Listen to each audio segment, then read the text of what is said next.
All right, guys, today we're going to kind of get away from the Greek mythology and the lightning thief so much, and we're going to start talking about the rise of Greek cities and how important they were in the history of the world, and not just the history of the world, but the history of our country itself and the things that came from some of these city-states. We're going to talk about some of the major city-states that played a huge role in the history of Greece, and probably some of them that you may have heard of before because, of course, they're extremely important.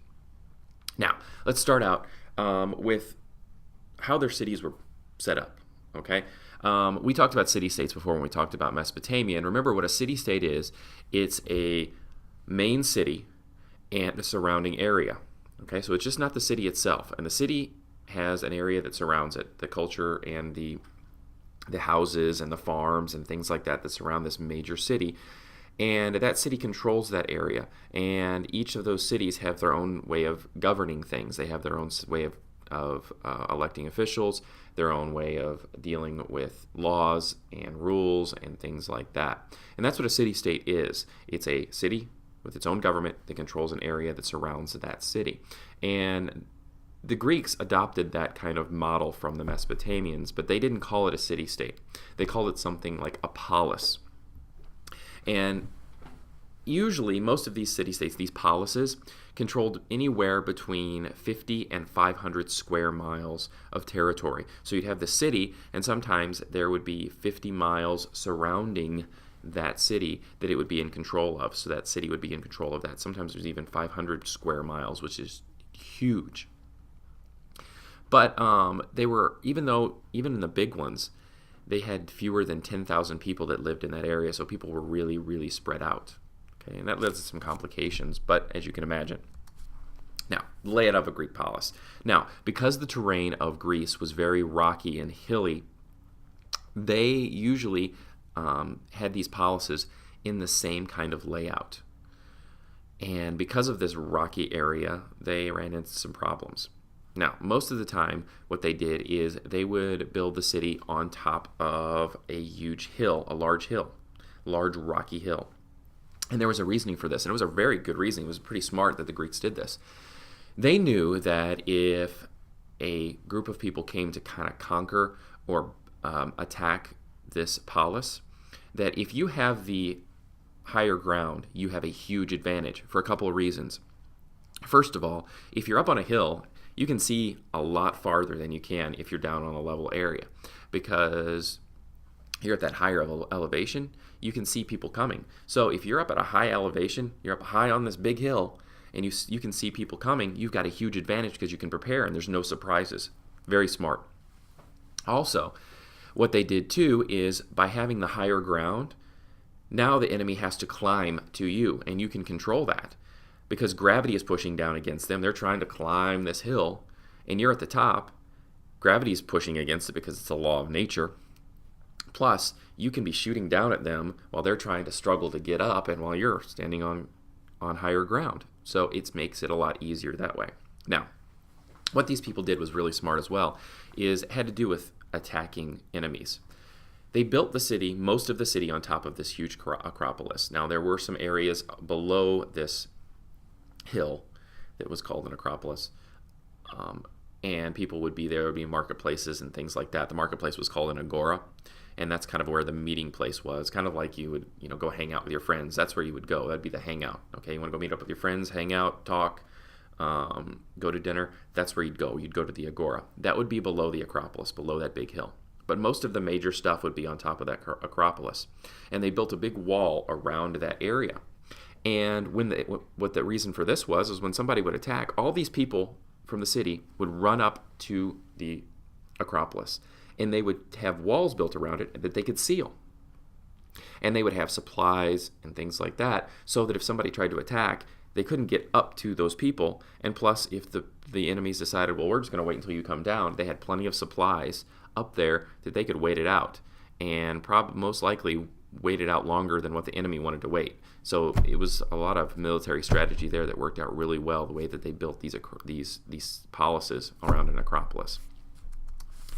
Now, the early types of government Now I've talked a little bit about how the idea of democracy came from the ancient Greeks, and that's something that's important to our country because remember, I warned you, if you don't remember what a democracy is, I will march down the hall and get Miss Richardson, and she will come down here and yell at you, and I've done it before. You don't want that. It's not pretty. Okay. Now, each of these polises, they each had their own separate government. Each polis did not have the same way of ruling over the surrounding area.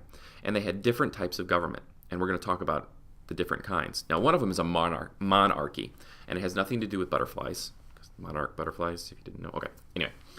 What a monarchy is the state was ruled by a king. So you have a king who rules over everything.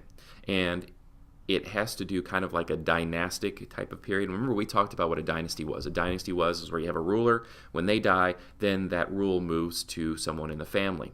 Same thing here with a monarchy. If the king dies, then the next in line in the family becomes king.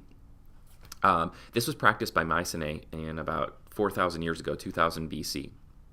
And now the modern English government, like England, they have a monarchy. They have a queen that rules over their country.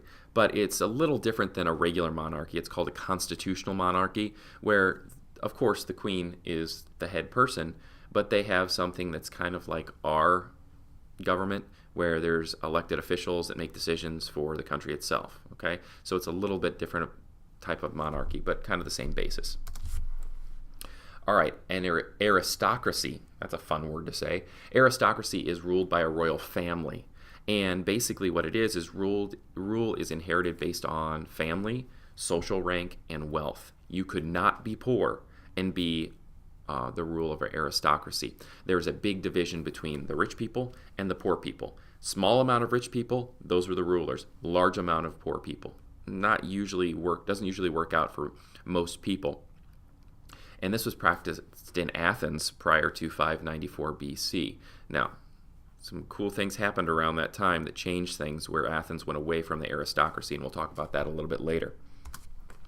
An oligarchy, not Olive Garden, totally different. State ruled by a small group of citizens. So you've got a small group of citizens that rule, and that's also based on wealth, kind of like the aristocracy. The ruling group also controls the military and was practiced by the Spartans by 500 BC. And we'll talk about what the Spartans did too a little bit later. Now, a direct democracy. Now, state is ruled by the citizens. Citizens have a right to voice their opinions on how the polis was run, the city-state was run. And that's how our government is based off. It's based on this direct democracy. Now, of course, it's not the same thing as what the Athenians did during this time when they came up with this. We've taken that idea and we've tweaked it a little bit, and we took a little bit of something that the Romans did with their Roman Republic, which we'll talk about when we get to the Rome unit. We took that plus the democracy, kind of blended them together to come up with our government. And we'll talk a little bit more about that later. Majority rule was based on citizenship. So you had to be a citizen of that polis to be able to have a say in how the polis was ruled. Okay, and that's important because you don't want somebody who, say, lives in the polis of Sparta coming in and then voting on stuff that has nothing to do with them, and they go back home to Sparta. That could be dangerous. And this was practiced by the Athenians about 500 BC, so about 2,500 years ago is when this started, and it's the basis of our government right now. All right, now, what a tyrant is. Tyrants are people that are powerful individuals that would be in control. Now, the way that tyrants are used today, it's kind of bad. Today the word tyrant brings thoughts of rulers that are harsh and cruel and things like that, but Greek tyrants were very different. They were looked upon as leaders to the Greeks, and they would always ask about the ordinary people and say, hey, what do you think about this? What do you think about that? But overall, they were the ones that made the final decision, and sometimes that did not work out real well, and usually the overthrowing of tyrants usually is a pretty good thing. All right, now, we're going to start talking about some of the more popular city-states and the ones that were the most important. And the first one we will start talking about is Athens. Now, Athens, of course, and I told you the story of how Athens came to be as far as Greek mythology, of how it was the greatest city in all of the land. and Poseidon and Athena fought over who should be the one that the city is named after. And of course, they had a contest of who would give the greatest gift to the people. Poseidon, Saltwater Spring, said, hey, this is good for trading, but the Athenians had nothing to trade. So that's kind of a bummer and didn't really work out well because Poseidon really didn't think that out. Now, of course, Athena, who was the goddess of wisdom, she thought about this a little bit, and she gave them an olive tree. And the Athenians were probably like, it's a tree. There's plenty of trees around here. Thanks a lot, Athena. But when she explained that it was an olive tree, something that other cultures would want, and they'd be able to trade and be wealthy and powerful, they thought, hey, that's a pretty good idea. Now we actually have something to trade. And they named the city after Athena, which didn't make Poseidon happy, but that's a whole other story. So that's the mythology of how Athens is named after Athena. Plus, also, if you look at this picture, there's a big temple right there that is dedicated to Athena.